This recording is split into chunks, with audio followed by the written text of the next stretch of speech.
Hi, it's Mrs. Pope, and today we're going to be talking about completing the square. Our goal is to manipulate the equation, the one we're given, which will be a quadratic equation, so that one side is a perfect square. So let's see, why would we even do this? Well, the reason is we've learned many different ways to solve quadratics, which are in the form ax squared plus bx plus c.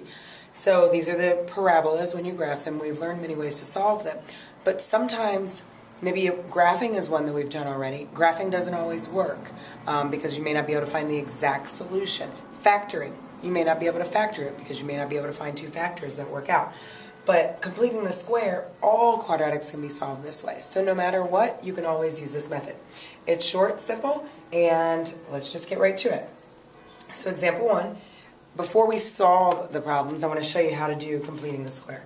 So before we use this to solve quadratics, find the value of c that makes ax squared plus bx plus c a perfect square trinomial. What all that means in English, basically we want to find a number that when we have that number in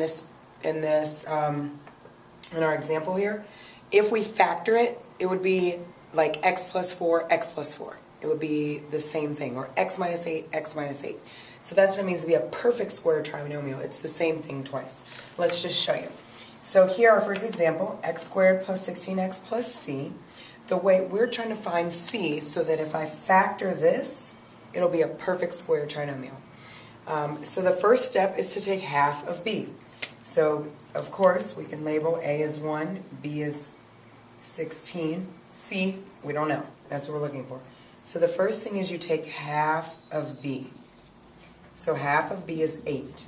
Step 2, square it. 8 squared is 64. So we've done step 1, we've done step 2. Now add it. That's it. So our new one will be x squared plus 16x plus 64. Last step, write it as a perfect square trinomial. If you were to factor this, it would turn into x plus 8 squared. What would be a really good idea is if you would stop now, go ahead, try to factor this. Find two numbers that multiply to 64, add to 16, write them out. You'll see that you'll come up with x plus 8 times x plus 8. And that would be a perfect square binomial. All right, let's try another example. So now we have x squared minus 14x plus c. I want to find what value of c is to make it a perfect square trinomial. So the first step, remember, is to take half of b.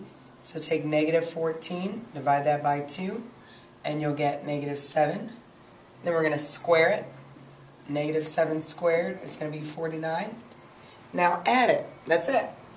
X squared minus 14x minus 49.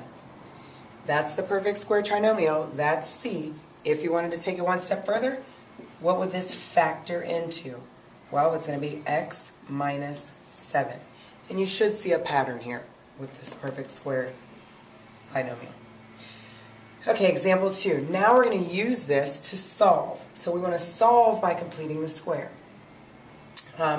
Before you start this, though, before we start this, we need to have all the x's and the x squareds on one side and the constant on the other. So isolate x and bx.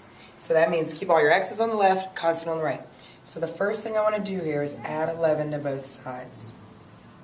So I have x squared minus 10x, leave a space here, is equal to 11.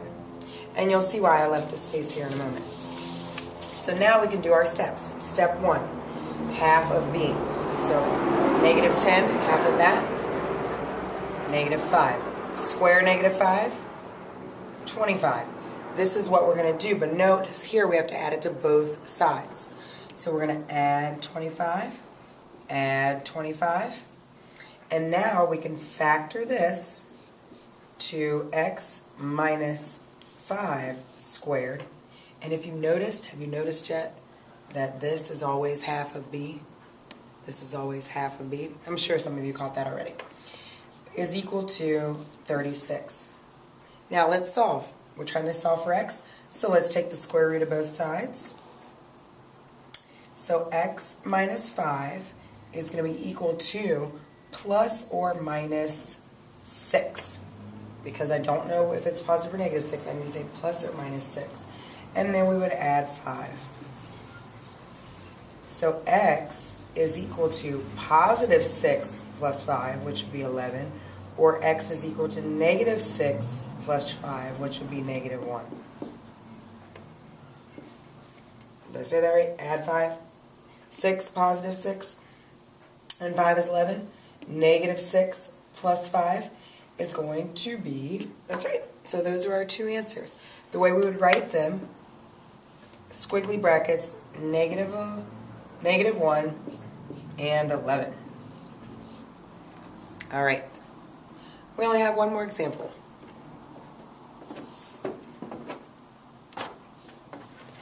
Whoops. Okay, solve. Here's our quadratic. Remember, we need to get that 24 on the other side before we can complete the square. So we're going to have x squared minus 10x, leave a space, is equal to 0 minus 24, because I subtracted 24 from both sides. So this is just negative 24. So let's take half of 10. Again, we're going to have negative 5. Square it, we're going to have 25. And let's take it x squared minus 10x. We need to add 25 to both sides. Remember, this is negative 24 plus 25. All right. This factors into x minus 5 squared, because that's the half of b. And that's going to be equal to 1.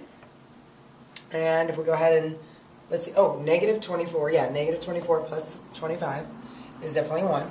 So let's take the square root of both sides.